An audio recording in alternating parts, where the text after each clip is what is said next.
Terima kasih Anda masih bersama kami. Bagi Anda yang baru saja bergabung, kami hadirkan kembali 3 berita utama hari ini. Perayaan Natal hadir sederhana, dirayakan di posko pengungsian Sibolga. Ratusan anak korban bencana banjir bermain dan belajar bersama sebagai proses trauma healing.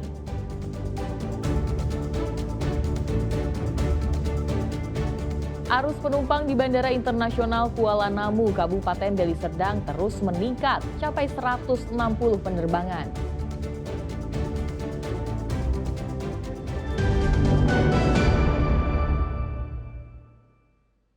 Lantaran terbakar api cemburu, seorang pria di Nias Utara, Sumatera Utara diduga membunuh tetangganya.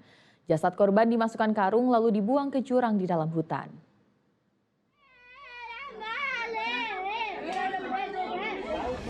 Polisi dan personel Basarnas Nias mengevakuasi jenazah seorang pria dari dasar jurang dalam hutan di Desa Ombolata, Kabupaten Nias Utara, Sumatera Utara.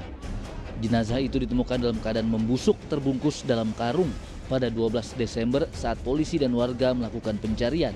Usai korban dilaporkan hilang sejak 4 hari sebelumnya. Misteri kematian pria berusia 23 tahun itu terungkap setelah seorang tetangganya menyerahkan diri ke polisi pada 22 Desember. Dari tangannya disita sebilah parang, ponsel, serta sebuah senter. Tersangka membunuh korban yang juga rekannya bekerja sebagai pemanjat kelapa lantaran terbakar api cemburu. Ia menuduh korban berselingkuh dengan istrinya. Menuduh korban ini telah berselingkuh dengan istrinya. Sehingga pelaku ini merasa emosional, merasa sangat emosi dan tidak berterima oleh perbuatan korban, sehingga kemudian pelaku ini melakukan pembunuhan terhadap korban. Akibat perbuatannya, tersangka terancam pidana maksimal 15 tahun penjara karena dugaan melakukan pembunuhan. Rizky Ramadan melaporkan dari Nias Utara, Sumatera Utara.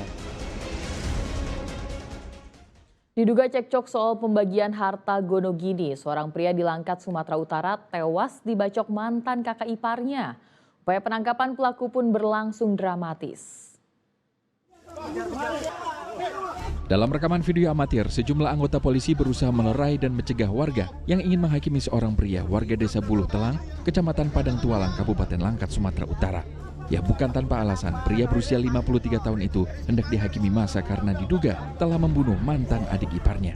Hasil pemeriksaan polisi, tersangka mengaku kesal karena pembagian harta gonogini dengan mantan istrinya yang dirasa tidak adil. Ia kemudian mendatangi rumah mantan istri dengan membawa senjata tajam dan terlibat cekcok dengan adik ipar.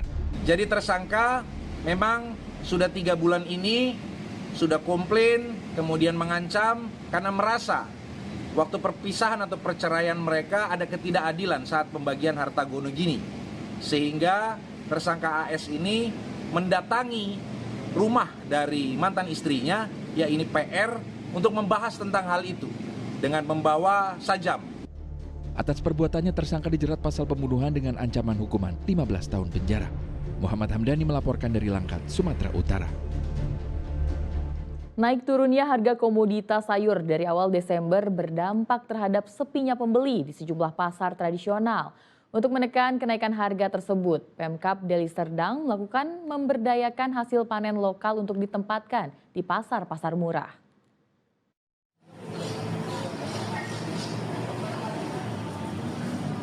Aktivitas jual beli di sejumlah pasar tradisional, salah satunya di pasar kawasan Batangkuis, Kabupaten Deli Serdang tampak sepi. Pedagang menduga hal ini terjadi karena harga komoditas sayur dari awal Desember hingga jelang perayaan Natal yang naik turun. Tentunya hal itu berdampak pada jumlah pembeli. Meski beberapa harga sayuran mengalami penurunan, namun komoditas cabai dan bawang masih terbilang tinggi hingga mencapai Rp70 hingga Rp80.000 per kilogramnya. Hingga kini harga sayur terus mengalami naik turun dan terkesan tidak stabil. Meski harga cabai merah mengalami penurunan di angka Rp60.000 per kilogramnya, namun cabai jenis lain yaitu cabai rawit bertahan di angka Rp90.000 per kilogramnya. Turun lah berarti ya? Turun. Bawang putih juga begitu ya, Bu? Bawang putih juga. Kentang juga ya? Kentang turun 10 dia. Nah, artinya itu berpengaruh sama penjualan Ibu hari ini? pengaruh juga karena kan nggak stabil barang itu. Jadi kita pun bingung kalau masalahnya pembelinya nggak ada. Keluhan pembeli apa aja Bu biasanya Bu? Ya kalau harga barang naik dia pun namanya ekonomi nggak ada duitnya. Lagi susah ya hari ini ya. Susah cari duit. Sementara untuk menekankan tingginya harga pasar menjelang Natal dan Tahun Baru, untuk menekan tingginya harga sejumlah kebutuhan bahan pangan di pasar menjelang Natal dan Tahun Baru, pemerintah Kabupaten Deli Serdang melakukan rangkaian antisipasi. Salah satunya dengan memanfaatkan hasil panen milik petani lokal untuk kemudian dijual di area pasar murah milik pemerintah setempat. Saya minta kepada Kadis Perindustrian kita untuk melaksanakan pasar murah di beberapa titik, ya, terkhususnya bagi masyarakat yang desil 1 sampai desil 5. Nah, selain itu juga kita melaksanakan jemput terhadap komunitas ya, Bu Kadis ya. Kita langsung jemput dari tempat sentra-sentra kita untuk kita jual di toko-toko tokis kita, toko inflasi kita. Yang mana ujungnya nanti akan membanjiri pasar yang pada akhirnya secara hukum ekonomi harga itu perlahan-lahan bisa kita tekan. Warga diimbau untuk kini membuka lahan pertanian kecil-kecil di area halaman rumah guna membantu saat kenaikan harga sayur terus meningkat. Muhammad Hamdani melaporkan dari Deli Serdang. Cukup Pak, supaya uangnya tetap ada. Untuk bangun jalan tak ada. Arus penumpang di Bandara Internasional Kuala Namu, Kabupaten Deli Serdang terus meningkat. Hingga Selasa sore, jumlah penumpang pesawat mencapai 25.000 penumpang dengan 160 penerbangan. Libur Natal dan Tahun Baru membuat pergerakan arus mudik di Bandara Internasional Kuala Namu, Kabupaten Deli Serdang terus meningkat. Peningkatan arus penumpang ini terpantau dari 3 hari sebelum perayaan Hari Natal. Jumlah penumpang diperkirakan terus bertambah hingga mencapai target 27.000 penumpang dengan 190 penerbangan perharinya.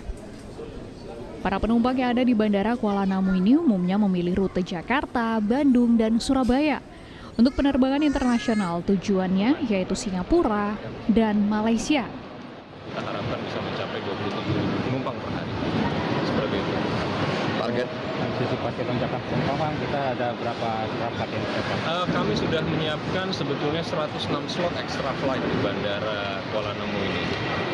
Dan saat ini memang utilisasinya belum sepenuhnya, tapi paling tidak itu menjadi antisipasi kami untuk mencegah kemungkinan delay ataupun penumpukan penumpang yang ada di bandara. Terkait arus balik libur Natal dan Tahun Baru nantinya diprediksi terjadi pada 4 Januari 2026 mendatang. Dengan jumlah penumpang yang tidak kalah padatnya. Muhammad Hamdani melaporkan dari Deli Serdang. Tim bola voli Medan Falcons resmi memperkenalkan skuadnya yang akan berlaga pada kompetisi Proliga 2026. Selain menargetkan menang pada pertandingan, tim manajemen juga fokus pembinaan atlet lokal. Di Proliga hanya menambah warna baru di kancah voli. Inilah 17 atlet putri Medan Falcon bersama tim yang siap beraksi di kompetisi Proliga 2026 8 Januari 2026 mendatang. Ya, Medan Falcon menjadi salah satu dari 7 klub voli putri yang akan bersaing di Proliga 2026 bersama 5 klub putra lainnya yang turut meramaikan kompetisi voli profesional Indonesia pada musim mendatang. Saat ini Medan Falcon ditangani oleh pelatih berpengalaman asal Jepang, Marcos Sugiyama, yang sebelumnya merupakan ex-pelatih tim nasional Indonesia pada ajang SEA Games di tahun 2025. Selain itu, 3 pevoli yang memperkuat timnas Indonesia yaitu Yolana Beta Pangestika, Sulastri Rahma Aulia, dan Pascalina Mahuze ikut dalam skuad tim Medan Falcon guna menjuarai kompetisi ajang bergengsi itu. Klub ini sejatinya merupakan kelanjutan dari Yogya Falcon yang kini resmi bermarkas di Sumatera Utara dan berganti nama menjadi Medan Falcon. Perubahan markas dan identitas ini jadi langkah strategis untuk memperluas basis pembinaan dan penggemar di wilayah Sumatera Utara. Kita sudah mempersiapkan memang dengan atlet-atlet lokal ini supaya bisa bersaing di nasional. Mbak, pesannya Mbak terakhir kepada para fans yang ada di Sumut sendiri untuk Medan Falcon?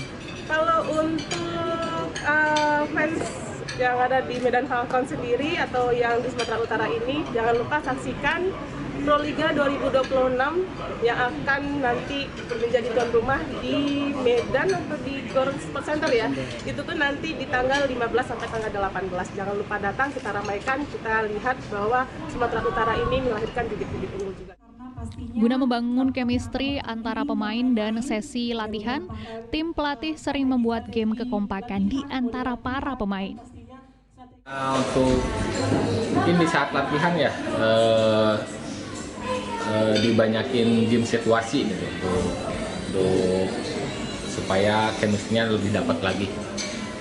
Target Mas untuk di Proliga? Untuk target saat ini mungkin masuk final 4. Ya mudah-mudahan sudah final 4 kita masih ke final. Jelang kompetisi, selain selalu mengikuti instruksi pelatih, para pemain juga menanamkan target pribadi untuk menjadi juara di Proliga 2026. Kita bekerja amat buat kita kerja sama bersama tim, mudah-mudahan bisa mendapatkan hasil yang terbaik di Proliga 2025-2026. Sangat senang ya ikut ke sini, soalnya ini juga pertama kali bisa ke Medan juga, bisa latihan di sini. Bangun chemistry-nya dengan pemain-pemain baru, Mbak sebagai pemain timnas seperti apa di Proliga? Mungkin saya harus cepat bisa merangkul tim ini biar bisa lebih. Selain pemain timnas, tim Medan Falcon juga diperkuat dengan pemain asing yaitu Del Palomata dari Filipina dan Vithinu dari Vietnam, yang diharapkan membuat skuad tim jadi menjuarai kompetisi voli di Proliga 2026. Muhammad Hamdani melaporkan dari Deli Serdang. Rahmat dan karunia-Nya sehingga kita pilih yang akan memandu jalannya acara pada siang hari.